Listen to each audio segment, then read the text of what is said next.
California at a crossroads. COVID-19. We will be implementing an order requiring masking indoors, regardless of vaccination. We've got to get the vaccine rate up significantly higher than what we thought the target would be. Wildfires. She could not escape the flames that consumed the entire town of Paradise. It moved so fast.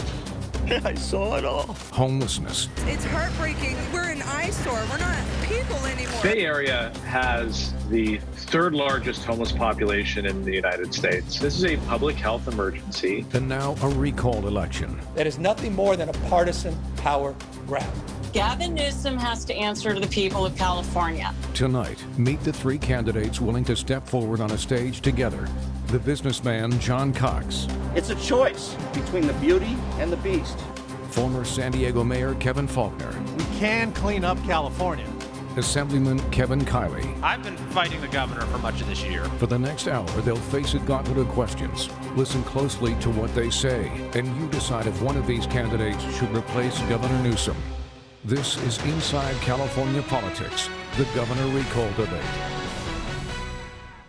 Thank you for joining us this Thursday night here in San Francisco for a special night of political discussion. Welcome to the Cron 4 studios in San Francisco. I'm Nikki Laurenzo of Fox 40 in Sacramento. And I'm Frank Buckley of KTLA in Los Angeles. Many of you may see us weekly on Inside California Politics. We'll be your host this evening for the gubernatorial recall debate. You're watching this on one of 6 Nexstar media stations in California. We're broadcasting live from San Francisco to Sacramento, Fresno, Bakersfield, Los Angeles, and San Diego. You'll also be able to follow along our discussion on Twitter at #CARecallDebate. Every registered California voter should receive a ballot in the mail with 2 questions on it. The first, should Governor Gavin Newsom be recalled? And if so, the second question, who should replace him? These are 3 candidates who want that job. 2-term San Diego Mayor Kevin Faulconer, 2018 GOP nominee for governor and businessman John Cox, and current assemblyman from the Sacramento area, Kevin Kiley. To earn a spot on our stage tonight, each candidate had to meet our debate criteria, which we've posted for your review on Twitter at CAInsider. Governor Newsom did not respond to our invitation. Republicans Larry Elder and Caitlyn Jenner qualified for tonight's debate, but all declined to participate. Here's a quick rundown of the rules for the candidates so you at home know what to expect tonight. Each candidate will get 60 seconds to answer a question. If there is a follow-up or rebuttal, the candidate will have 30 seconds to answer that. We'll be reminding the candidates throughout the night of those times, and the sound of a bell will ring when the time is up. Just like that. Each candidate will also receive 30 seconds for a closing statement. Polling from our 2 Inside California Politics Emerson College polls decided the order. So, Mr. Cox, you will get the first question, followed by Mr. Faulconer and Mr. Kiley. So those are the rules. Now let's get to the first question of the evening. First of all, welcome and good evening to all 3 of you. Thanks for being here. Thank you for doing this. We learned this week that all 3 of you are now vaccinated against COVID-19. 2 questions. When did you receive the vaccine? And what is your message to the millions of California residents who have been hesitant to get the vaccine? Mr. Cox, we'll begin with you. You have 60 seconds. I got my vaccine early. I'm 66 now. I was 65 back then, and I got it. And my wife is vaccinated, and my daughter's vaccinated. I think everybody should get vaccinated. I think that's the way out of this. I certainly think that people who have had the disease before might have antibodies and may decide not to get the vaccine, and I think that's their right as well. I'm against vaccine mandates. I think that's an intrusion on our liberty. But I think the answer is to get vaccinated. I think the problem with a lot of people not wanting to be vaccinated is, frankly, their lack of trust in government. Gavin Newsom exemplifies that. He raises money for his wife's charity. He gives out no-bid contracts. He famously went to the French Laundry in violation of his own rules. We have to make sure that people respect and trust their leaders. Integrity will be the byword of my term as governor, and I think it's about time we restore trust in government and integrity to the office of governor. Mr. Cox, thank you very much. Mr. Faulconer, when did you get the vaccine, and what is your message to the hesitant when it comes to the vaccine? No, thank you. I got my vaccine as soon as I was eligible. My family's vaccinated. My kids are vaccinated. And I've been very clear and very direct in every opportunity that I get vaccinated. Get vaccinated. That is the way that we're going to get out of this. And I say that because it is incredibly important that we continue to educate Californians about the safety of the vaccines. We have lives at stake. This is not an issue where you can mess around at all. How we get over this as a state and indeed as a nation is to get people vaccinated. And I also understood as mayor that we have to protect lives and livelihoods, and that you can do that. And we can keep our economy open, keep our businesses going, and encouraging and educating folks to get vaccinated. So I can't say that in the strongest possible terms. Everyone who's listening, please get vaccinated. Mr. Faulconer, thank you very much. Mr. Kiley, same question. When did you get the vaccine, and what is your message to the unvaccinated? You have 60 seconds. Well, good evening. I received the vaccine as soon as my age group became eligible. And my message to folks is that I will bring a new approach of trust. It'd be hard to imagine a greater recipe for distrust than the one that Gavin Newsom has followed.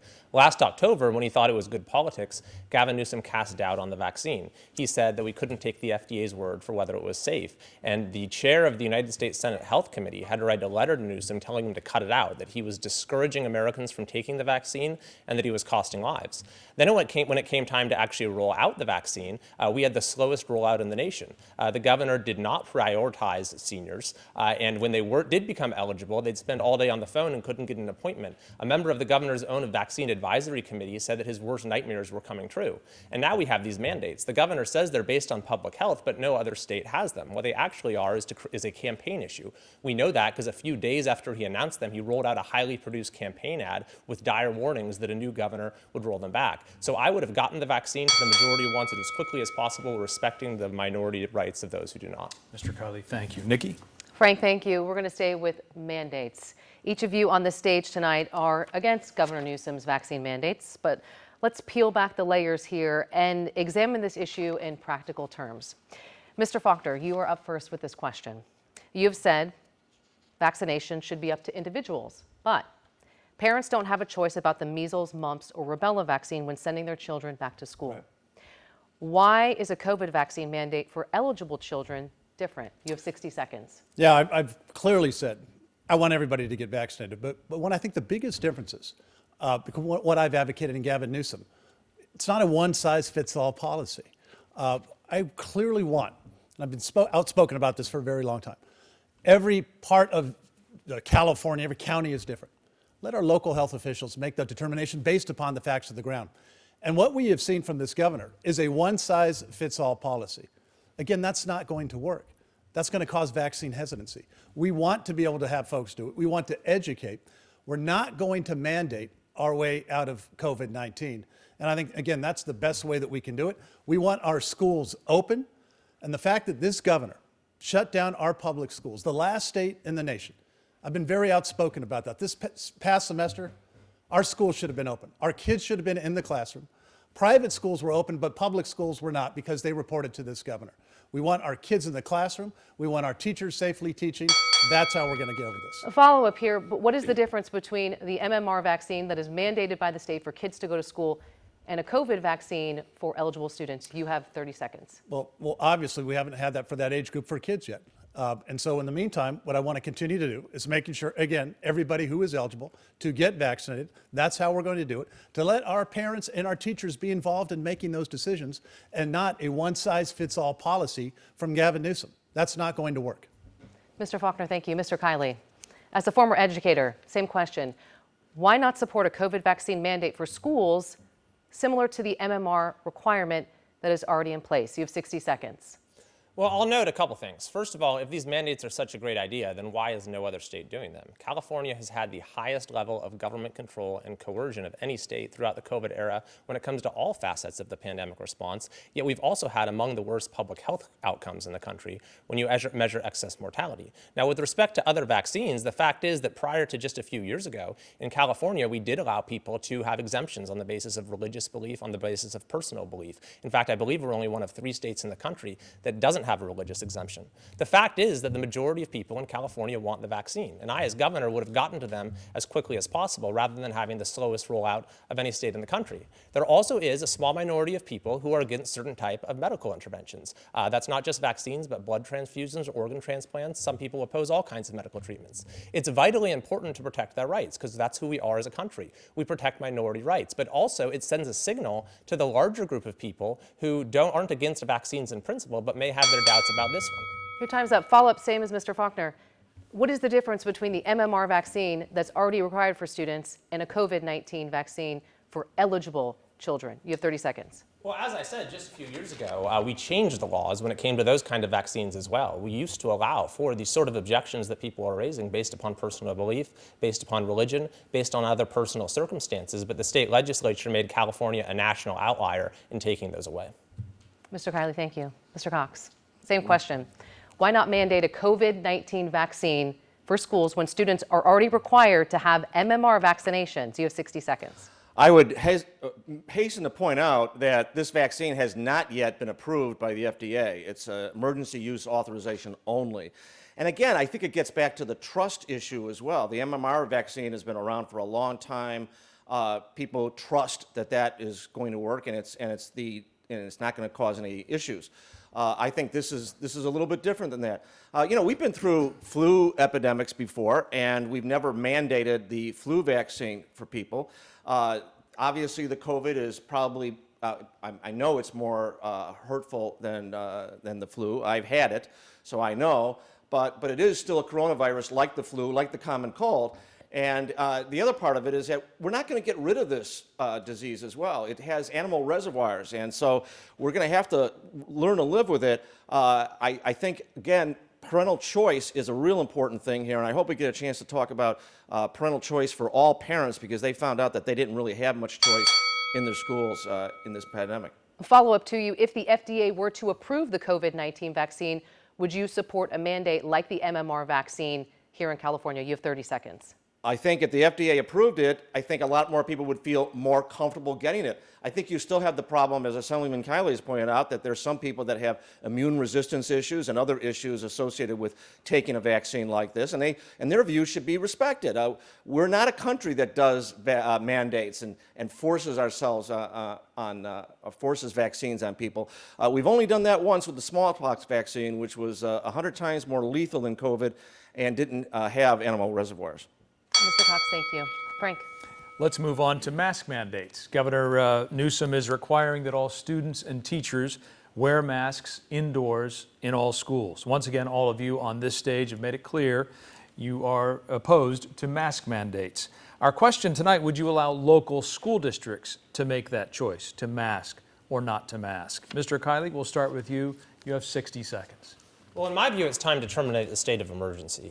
We've had a state of emergency here for about a year and a half, and I believe that the authority that is being claimed to do these mask mandates at all levels stems from the state of emergency. So I don't think it's an issue once the state of emergency has lapsed. I'll note on the issue of masks that the United Kingdom, for example, has said we're not going to have masks required for elementary school students because the harms to a child's development far outweigh whatever the benefits may be, which are not even very clearly established. And, it's almost certainly the case that those harms to development and other things associated with wearing a mask differ quite a bit from child to child, which is why we should put this decision in the hands of parents. And as one final point on this is that this wouldn't be as much of an issue if California would embrace school choice, as a lot of other states across the country are doing. That way, parents, if they want to send their child to a school where masks are required, they can do so. If they'd prefer to send their child to a school where they're optional, they can do that, which is why I'm supporting. Make sure that people are vaccinated. They should have the right to do that. I would discourage any business from doing it. I think a business that does that probably is going to lose business and lose customers for the long haul. And so I would lead the charge on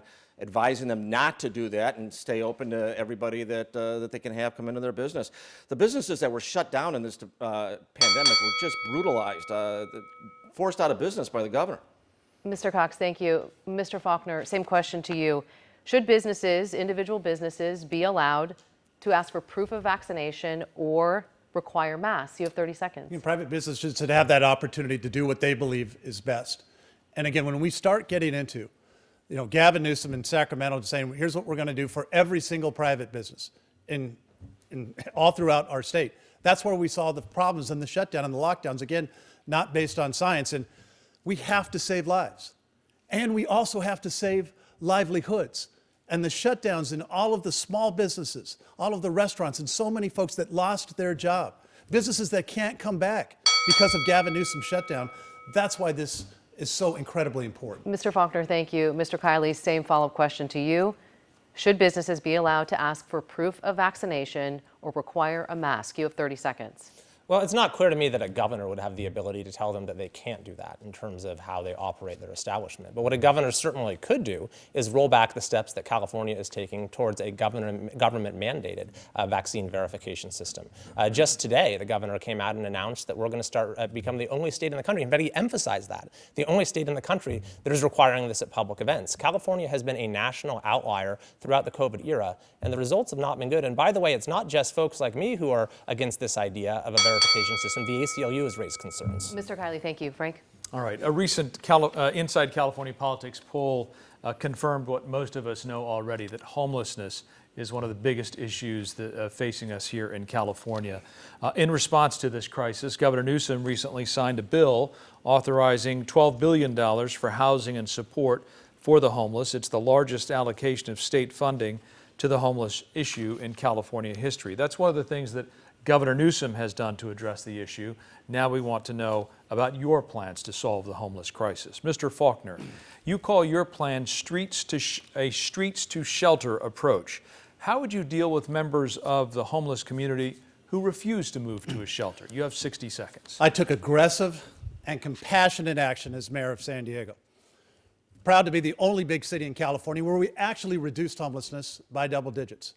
I did not allow tent encampments on the sidewalk. Why? Because we care about people.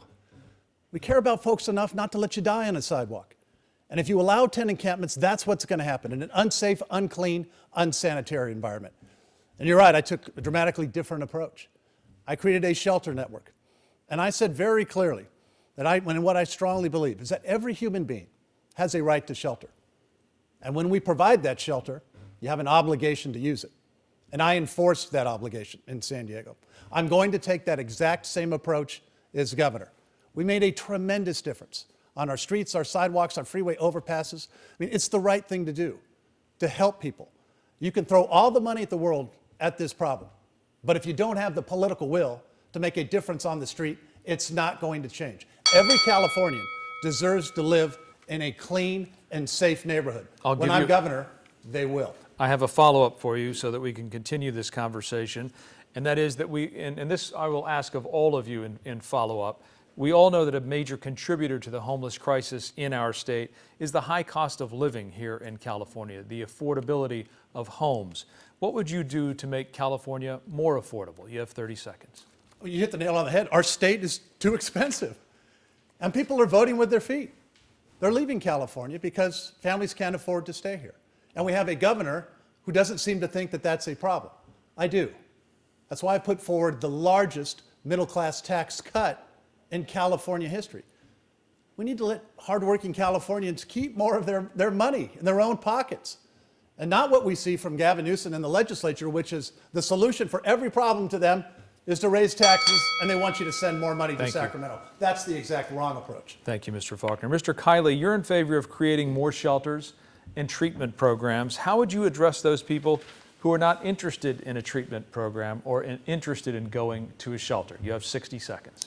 To answer your question directly, under the Ninth Circuit decision, you can actually tell them to move along from the streets if there's a shelter for them to go to, which is why it's important that you do have a roof available for every person to go to, so you can tell them to move along so that we don't have people who are living and dying and languishing on our streets. But I've been a member of the legislature for 5 years, and what I have seen is that our state government is fundamentally broken, and there's perhaps no greater example than homelessness. You mentioned the $12 billion in additional funding this year. This came after the governor's governor's own mental health czar, his top mental health advisor in March, said homelessness in California is not a money problem, it's a leadership problem. I actually tried to do an audit of all statewide spending on homelessness in California, but the governor's office testified against it and pressured legislators not to approve the audit. And then I co-authored a bill that was written by a Democrat legislator to bring some accountability, passed the legislature unanimously, and the governor vetoed it. So we need to have a roof over the head of every person, and that's when we can connect them to the needed services that have been shown to work in other states. Well, let's ask you the same follow-up question. How will you make California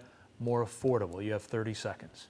Well, that's a hard question in 30 seconds because there are so many things that contribute to the soaring cost of living here. But housing is number one, energy is certainly number two, taxes are three, and then all of the regulations that we put on businesses that raise the overall cost of living. But housing is really what we need to focus on perhaps most because we have a median home price in California that is over $750,000. That's up just 20% in just the last year, and it's the number one reason that the American dream is falling apart in California. This used to be the state where anyone could get ahead. Now it's the state that so many can't wait to leave behind. Mr. Kiley, thank you. Mr. Cox, you call your plan to reduce homelessness treatment first before housing. Can you define treatment and what would happen to those folks who refuse to comply? You have 60 seconds. This is an area where the career politicians and the celebrities and the insiders who have controlled this state for so long have illustrated, one of their worst failures. I was driving down Imperial Boulevard in San Diego the other day, and the tents are all over the place. What we've got to do is, instead of buying hotels and putting people in hotel rooms, we've got to get them treatment. And if we have to, we'll have to force them to get treatment. I'm a businessman. I want to use common sense and get to the cause of the problem, not just treat the symptoms. So for that, we have to cure the addictions. We have to get them to live with the mental illness and treat that. There's also a significant number of people on the street who cannot afford the life in an apartment or a home. I'm in the apartment business. That's the business I've been in for 40 years. I build for a fraction in other states what it costs to build in California. And it's government. It's the politicians, the insiders, and these celebrities who have been running the state into the ground who have made government the reason why costs are so high. Same follow-up. How will you make California more affordable? Get government out of the way. We've got to amend CEQA to exempt housing. We've got to reduce the mandates and the lawsuits and the impact fees. This state is way too expensive to build in. It's the same thing with energy. We've got to develop more energy in various sources so it's competitive. We need to do the same thing with water, more sources so it's competitive and it doesn't cost as much. And taxes. I proposed the largest tax decrease in California history, $30 billion, 25%. California's middle class pays twice what Colorado's millionaires pay. Right. It's wrong. Thank you. Nikki? The Republican frontrunner, Larry Elder, noticeably absent tonight. In our latest Inside California Politics poll, Mr. Elder has a double-digit lead among likely voters over all of you here on stage tonight. So we're going to look at where he stands on minimum wage. Regarding the minimum wage, the correct minimum wage ought to be zero. What does a third party have to do with how two consenting people decide to exchange services for money? Mr. Kiley, do you agree with Mr. Elder? Should minimum wage be zero? You have 60 seconds. No, I think there should be a minimum wage, although I'll say in California it's way off and it needs to probably vary more by region than it does to reflect the cost of living. I'll also note that it's not a particularly relevant issue right now because you have McDonald's paying $22 an hour.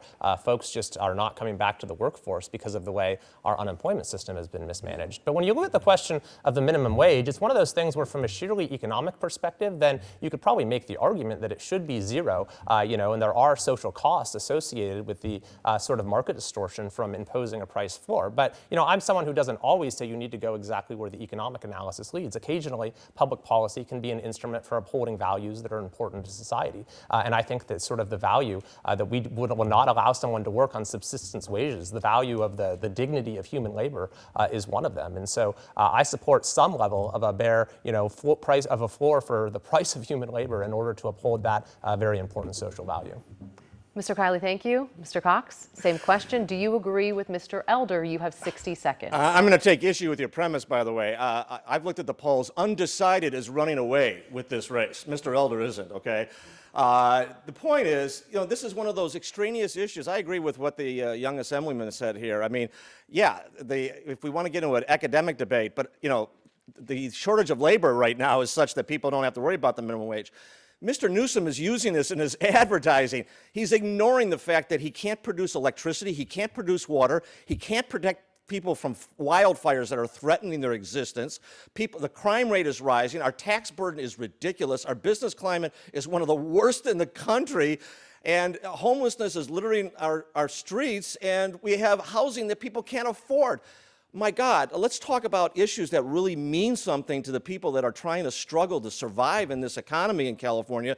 We've got great weather, but it's not going to hold people here forever if these politicians keep talking about these issues that really, don't matter to most people, and talk about the issues that do. Mr. Cox, thank you. Mr. Faulconer, you used some colorful language this past week when talking about some of Mr. Elder's positions. Right now, we're talking about minimum wage. Yeah. I want to point out, as mayor of San Diego, you did veto a raise on the minimum wage. So do you agree with Mr. Elder? Should minimum wage be zero? You have 60 seconds. I do not. We need a minimum wage. We need basic entry-level minimum wages for Californians, particularly for Californians that are just starting out. I have taken issue with automatic increases and going up too high. But should we have a minimum wage? Of course we should.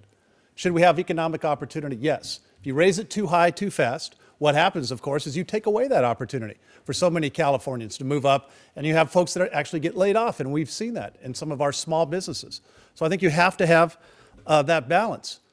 But again, it's not necessarily about the minimum wage. It's about making sure we lower the burden for all Californians. I think that's one of the biggest things that we are facing, which is why I've put forward the tax increase on middle-class Californians so families can afford to live here, folks can afford to retire here for dignity. And it's about real, lasting, permanent relief, not what Gavin Newsom's going around giving $600 stimulus checks. We're talking $4,000 for family, enough for 8 months of groceries, 8 months utility bills, 92 tanks of gas. We need to lower the burden on Californians. Mr. Faulconer, thank you. Frank. You're all Republicans, and former President Trump may be the Republican nominee for president in 2024. Voters want to know where you stand on the former president. If he runs again, do you intend to vote for him? We're going to ask you for a show of hands first to tell us whether you intend to vote for the former president, and then we'll give you 30 seconds to explain yourself. So first, a show of hands. Will you vote for Mr. Trump for president if he is the GOP nominee in 2024? We don't know. If it's I'll give you a chance. I'll give you a chance. If it's him versus Joe Biden, the choice is easy. Look at what happened in All right, Afghanistan. we'll just go. We won't go for the hand, but we'll go for the explanation. Mr. Cox, you're first. You have 30 seconds. Do you intend to vote for Mr. Trump if he's the nominee? If it's a choice between him and Joe Biden, look at what we're doing. We're piling more debt onto our children. We just lost Afghanistan and left people that had helped us on the ground and destroy that. I mean, the mismanagement that's going on in California is really bad. But it pales next to what we're doing to our country. Yeah, I would vote for President Trump over Joe Biden any day of the week. Okay. Mr. Faulconer, you have 30 seconds to explain. You didn't raise your hand. Will you vote? All of us don't know who the nominee is going to be, and I think that that's important. But I also think let's not fall into the trap of what Gavin Newsom wants, which is he wants to make this all about the former president. It wasn't the former president who's created the homeless problem that Gavin Newsom's ignored in California. It was Gavin Newsom came out and enabled the defunding the police, not the former president. And so Gavin Newsom wants to make this all about national politics. I want to make it about Californians. I want to make it about a governor who's going to stand up and make the tough decisions to actually make a difference in our neighborhoods and not pass it on and blame it on national politics. If Mr. Trump is the nominee for the GOP, yes or no? Will you vote for him? We don't know who the nominee is going to be, and I'll make that decision at the time. All right. Thank you very much. Mr. Kiley, you have 30 seconds to explain.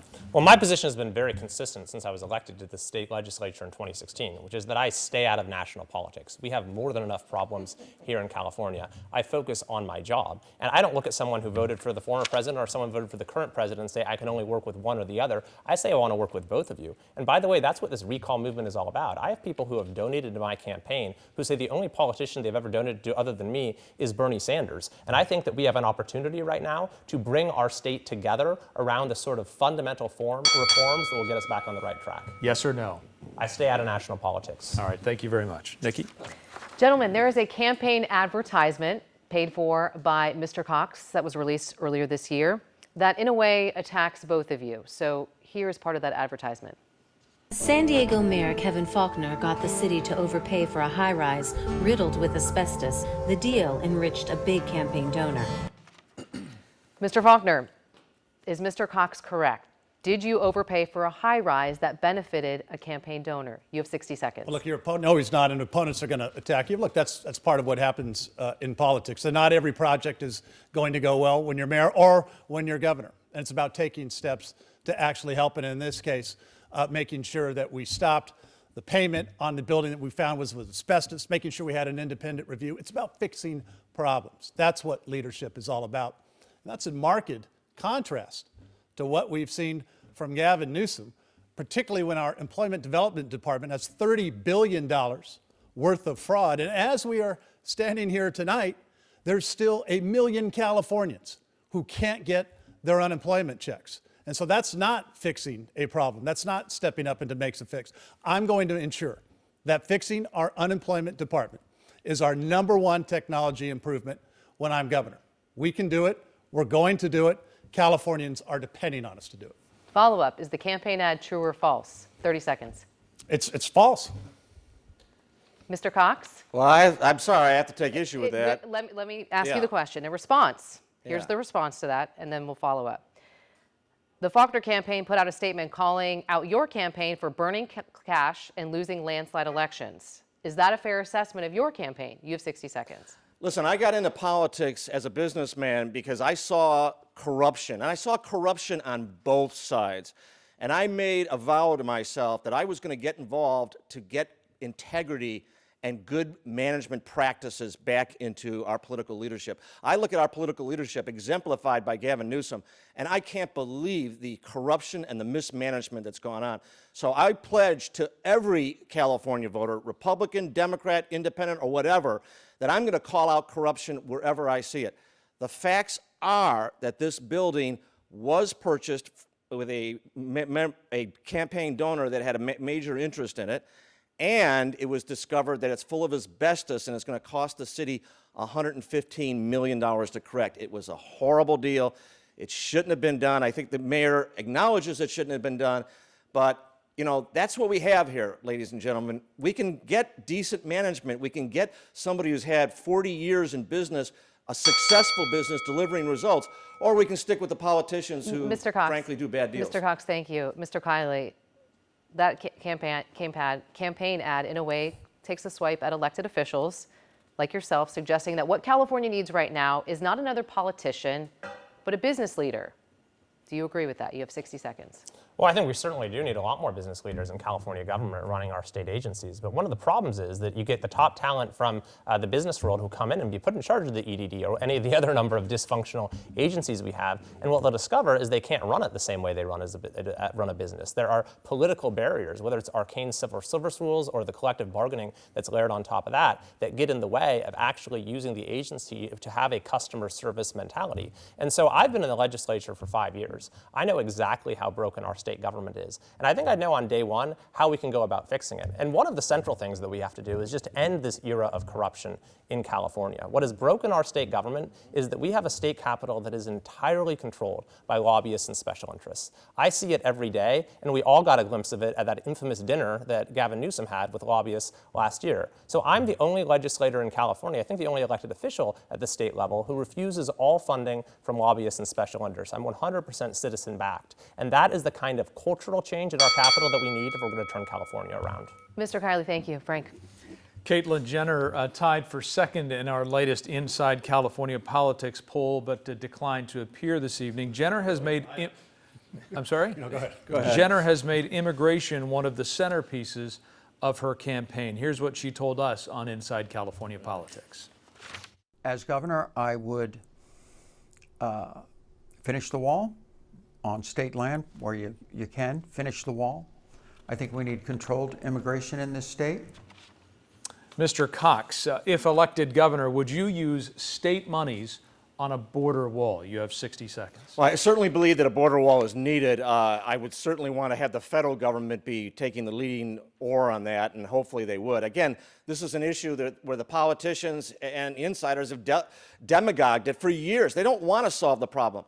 We ought to have a guest worker program. We ought to have a way for people to get into this country legally, not take 10 years to do it. But we have to make sure that people can't just cross the border. I live in San Diego. I see human trafficking, drugs, and guns coming across this border. I'm fearful for my family. I want to make sure that every family in California is protected. I will absolutely kill sanctuary state status when I'm the governor of this state. The idea that our police aren't going to be able to talk to federal authorities about criminals in our midst who have gotten into this country illegally is just antithetical to actual change, protecting people. And that's what government's role is, protecting the people. Mr. Cox, thank you very much. Mr. Faulconer, would you use state funding on a border wall? You have 60 seconds. No, it's clearly a federal responsibility. Let me say at the beginning, we need to have safe and secure borders. It works. You have to invest in the infrastructure to do that. The federal government has absolutely failed 100%, and I saw it firsthand as mayor of San Diego, largest land port of entry in California. So I know what a safe and secure border means and how important it is. And absolutely, we have to protect against the human trafficking that is all too real, the drug smuggling that continues to occur. That's what it's at stake. And I also know how important it is to support legal trade and commerce between, particularly with Mexico and Canada, why I was so involved with getting USMCA passed at the federal level. How do we compete as a state by working with our partners? How do we compete against China and offshoring?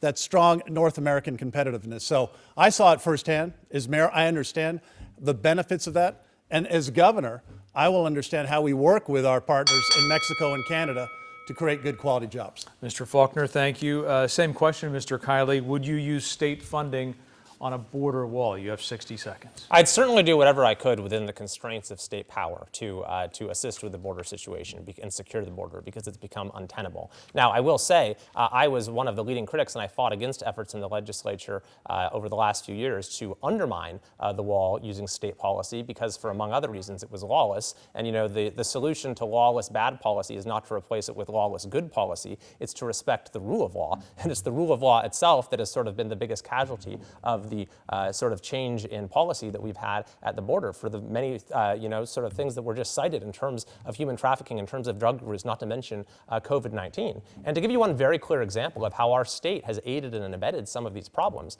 the Sanctuary State Bill passed my first year in the legislature. And what's important to understand about this bill is it only applies to folks who, number one, are in the state illegally, and number two, have been detained for a criminal offense. It was a special bill that marked out a protection for that particular class and tied the hands of law enforcement and interfered with immigration operations. So I would try to reverse that however I could. Mr. Kiley, thank you very much. Nikki? Thank you, Frank. Our recent polling shows the Newsom campaign is losing support among the Latino community.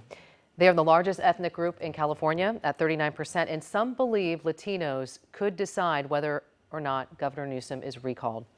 Mr. Faulconer, I'll start with you. What do you think is the biggest issue facing the Latino community? And if you become governor, how would you fix it? You have 60 seconds. We have to get our schools open. Too many Latino parents were faced with that horrible decision when Gavin Newsom shut down our schools. I have to go to work, or am I going to be at home to watch my kids? And I think that's why you're seeing the anger, the frustration that is real when we shouldn't have been shut down like we were in California, but Gavin Newsom did it. I think you're also seeing our Latino families and entrepreneurs, small businesses that were opened and closed, as I said, 5 and 6 different times because of the changing metrics that we got from this governor. Couldn't follow along, like virtually any business couldn't, but changing it was on geographic color codes. It was handled terribly. And so there's real consequences of this. And so that's why you're seeing our Latino families who want a leader who's going to stand up, support our small businesses, who's going to support keeping our kids in school, and will give them a choice on where their kids should go to school. We need more parental choice.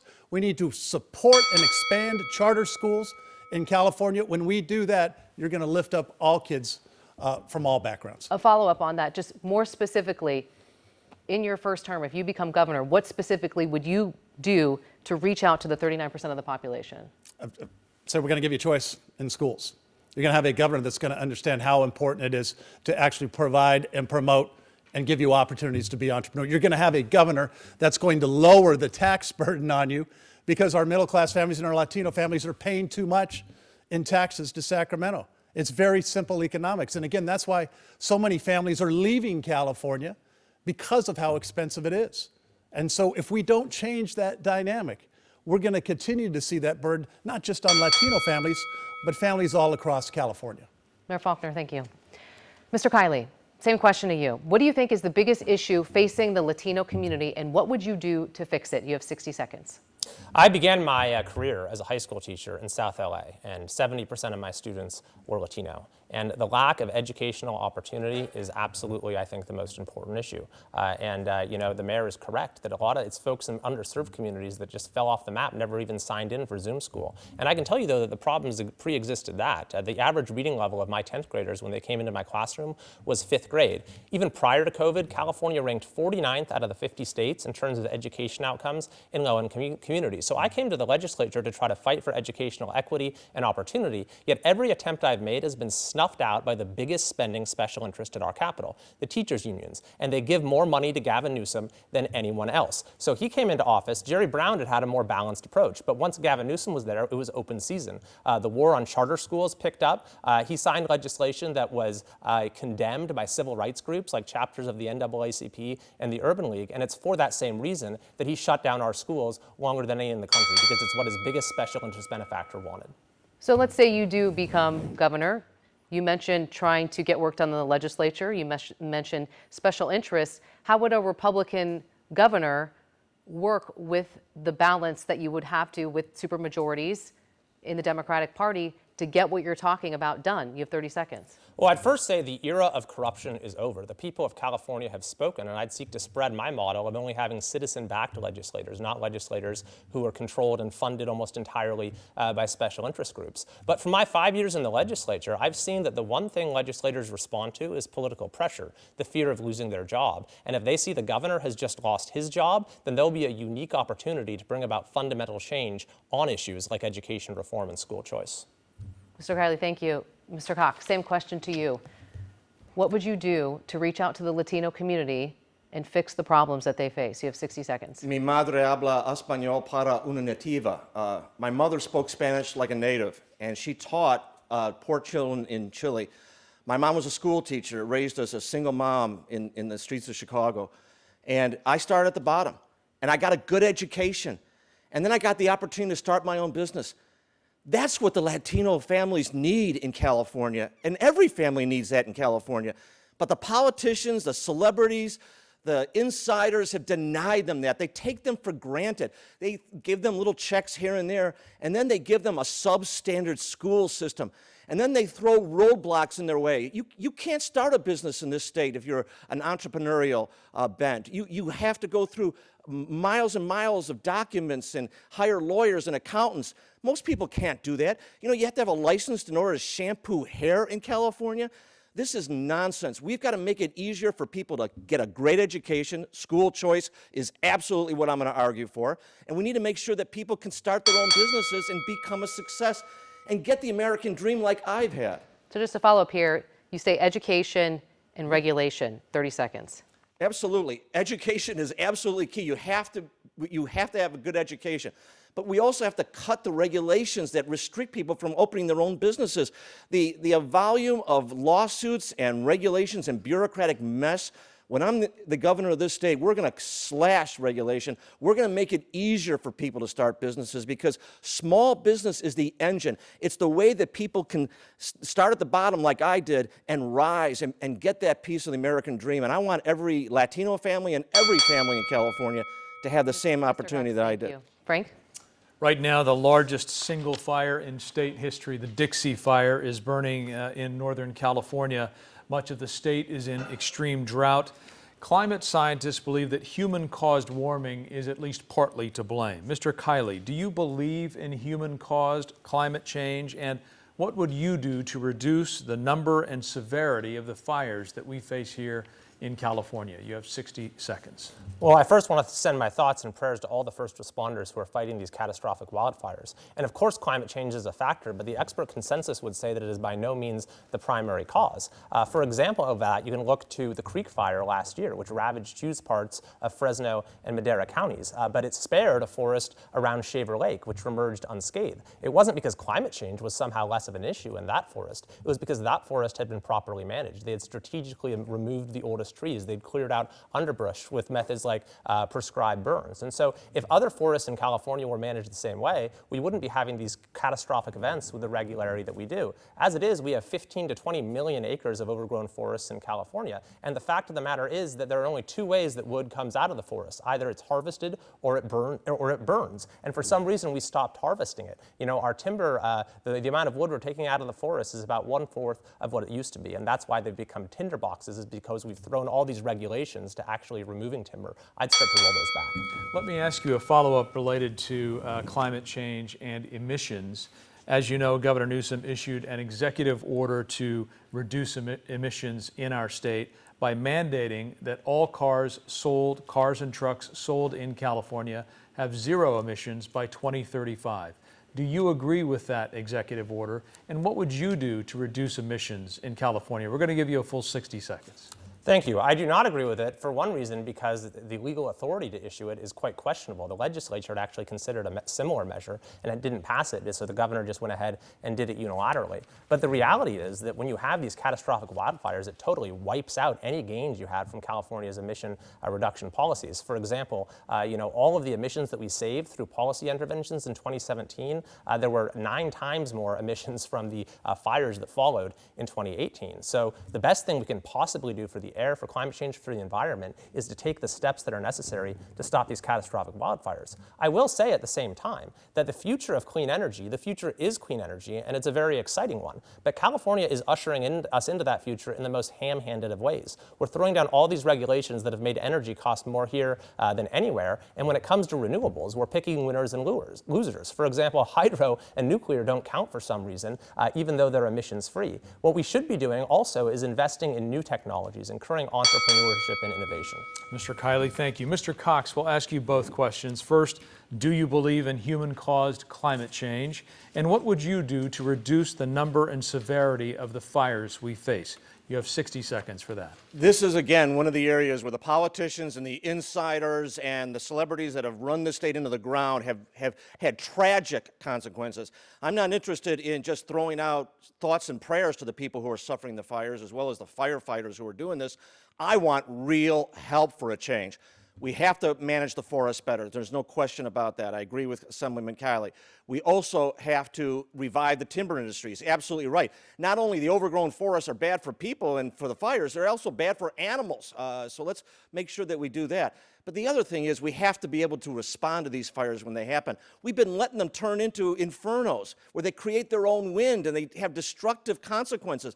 And you know what? This ends up in the cost of living for everybody too, because our insurance premiums go up across. I've said that what we need to do is take some of that money from that bullet train, which I will end day one, and use it to buy airplanes and put tanks on them so that we can get these fires before they become infernos. We need to respond to the problems, not just sit there and complain about climate change. Let me ask you the same follow-up about the executive order from Governor Newsom on emissions. Zero emissions for all cars and trucks sold by 2035. Do you agree with that? And what would you do to reduce emissions in our state? 60 seconds. I absolutely want a cleaner air. I want a cleaner California. I want a cleaner world, for that matter. But we don't have enough electricity to run the small number of electric cars we have now. I don't know how we're going to have enough electricity for 25 million electric cars. That's a pipe dream. We need to produce electricity. I hope we're going to talk about that. But, you know, if we want to talk about pollution, China and India are throwing so much carbon into the atmosphere, that's more than the rest of the world combined. They're burning coal. Why? Because that's all they have. We have tons of natural gas. As a transition to a clean energy future where we can get better solar, better storage, better other sources of energy, we should produce the natural gas that California has. We should have liquefied natural gas facilities that ship natural gas to China and India so that they stop using dirty, filthy coal. We will clean the air in the whole planet if we did that. We'll also make a lot of money and jobs for people in California. Mr. Cox, thank you. Mr. Faulconer, same questions. Do you believe in human-caused climate change, and what would you do to reduce the number and severity of the fires that we face here in California? 60 seconds. The climate change is real. And I hope we can all agree that the climate in California is changing. But that's not an excuse not to take action. I'm going to put California on a war footing when it comes to wildfire prevention. Lives are at stake. Literally, lives are at stake. And the fact that we had a governor that last year actually cut funding from the CAL FIRE wildfire preparedness budget, a governor who came out and misled Californians about the number of acreage that he said was treated that actually wasn't. You can't do that. I said, we're going to declare a state of emergency. I'm going to cut through all of the bureaucracy and the regulations that Gavin Newsom said were preventing him from doing what's right. And what is that? It's actually clearing the brush, getting rid of reduction of the fuel management, and going in there now, not years from now. It's about giving homeowners that incentive and a tax incentive to actually do the home hardening that will help.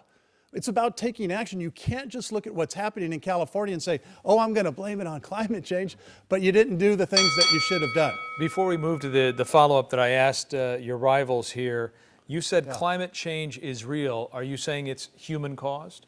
Climate change is real. Humans are absolutely part of that, our emissions and all of that. But the second part of your question is, what should we do about that to reduce it in the atmosphere, right? Well, you got to build houses. Well, let me ask you about the first. Let me ask you about the executive order. Zero emissions by 2035. Do you agree with that? I don't. And secondly, what would you do to reduce emissions? I don't. And here's why. Because what we need to do, and yes, we don't have the electric grid and all that. What we should be doing is providing the incentives and the entrepreneurs that California technology is so great and actually leads the nation and the world with. But how do we actually reduce those emissions? Now, well, then we need to build houses closer to where we want it, which is in transit corridors and freeways instead of what we're seeing in urban sprawl across the state. Gavin Newsom declares himself the housing czar, but hasn't actually taken the steps to actually build the affordable homes close to where we need them for California families. I will do that. Thank you, Mr. Faulconer. Before we come to a close tonight, each of you will have a chance to give a closing statement. Mr. Cox, you will go first. You have 30 seconds. California is a mismanaged mess. The career politicians, the insiders, and the celebrities we've elected have run the state into the ground. Imagine a state where you can get an affordable house, where you don't have to trip over homeless people living on the street, where we can have adequate electricity and water, where we're not paying huge taxes, where we don't have to worry about crime and wildfires. We can do that. Other states around the country have elected businessmen to be their governors, and they're the most popular governors in the country. Mr. It's Cox, about thank time you. California's done that. All right, now we go to Mr. Faulconer. You have 30 seconds. Well, thank you. Our state's in a very difficult time. I took over San Diego during a very difficult time, and I would ask all of our viewers watching tonight, whether you're a Republican, a Democrat, or an independent, I ask for your help and support as we bring our state together and turn around. I'm ready to bring my experience, my tenacity on getting results for the issues that we care about, reducing homelessness like we did in San Diego, standing up against the defund the police movement, and making California more affordable. If you believe like I do that we need to do that, I ask for your vote tonight. Mr. Faulconer, thank you. Mr. Kiley, you have 30 seconds. I talked to so many people around our state who are just so frustrated with the direction of our government. How did our beautiful state get to be last in everything? And if you're one of them, but let's say you're reluctant to, let's say, cross party lines, then the recall is for you, because you're not signing on for 4 years. You're signing on for 1 year. So take a chance on change and see if things improve. If they don't, you can always vote for a return to the way things are next year. But I think you will see major improvements in the quality of your life, because my administration will be about back to basics. Pave our roads, store our water, manage our forests, maintain our grid, fund our police, do the things government is supposed to do. Mr. Kiley, thank you very much, and thanks to all of you for participating in the debate this evening. Thank you. And thank you for watching at home. We'll see you this weekend and every weekend on Inside California Politics.